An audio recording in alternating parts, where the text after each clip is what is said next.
अस्सलाम वालेकुम रहमतुल्लाहि व बरकातहू। फ्रेंड्स, मैं डॉक्टर कमाल एमडी यूनानी मेडिसिन। इसमें कोई शुबा नहीं है कि हनी का इस्तेमाल करना बहुत सारे केसेस के अंदर या बहुत सारे लोगों के अंदर बहुत ज़्यादा फ़ायदेमंद होता है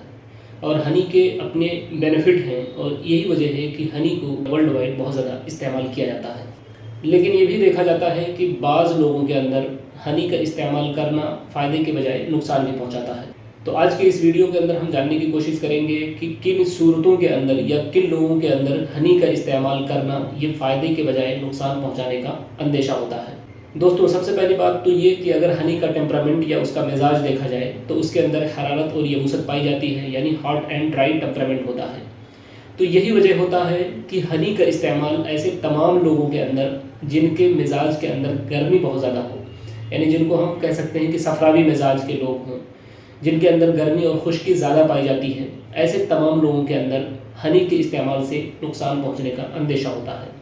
इसी तरीके से बहुत ज़्यादा गर्मी के मौसम में, यानी जब गर्मी अपने शबाब पर हो,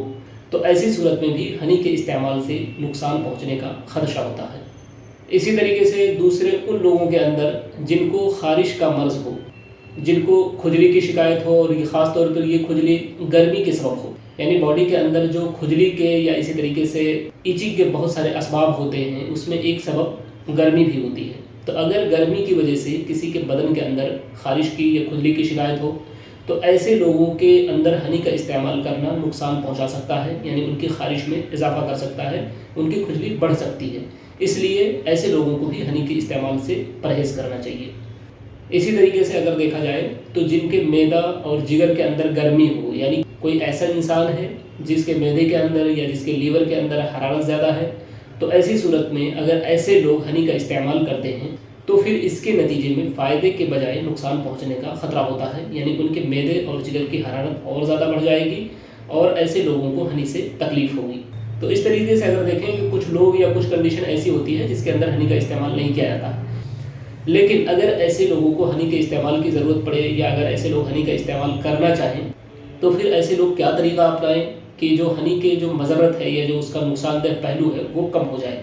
देखिए, ऐसे लोग जिनके मिजाज के अंदर गर्मी है या फिर जिनके अंदर खुश्की की शिकायत है या जिनके बदन में खुजली की शिकायत है या जिनके मैदे और जिगर के अंदर गर्मी है, अगर ऐसे लोग हनी का इस्तेमाल करना चाहते हैं तो फिर ऐसी सूरत में हनी को सिरके के साथ, धनिए के साथ, कतीरा जो गोंद आता है उसके साथ, अनार तुर्श या इसी तरीके से नींबू के रस के साथ अगर हनी का इस्तेमाल किया जाता है तो फिर ऐसी सूरत में जो इसके ये साइड इफ़ेक्ट आते हैं या जो इसका नुकसानदेह पहलू होता है वो कम हो जाता है और ऐसे लोग ऐसी सूरत में हनी का इस्तेमाल कर सकते हैं। तो दोस्तों, ये हनी के ताल्लुक से ख़ास तौर पर जो उसके साइड इफ़ेक्ट पहलू हो सकते हैं उस ताल्लुक से कुछ बातें थी जिसको मैंने आपके साथ शेयर किया।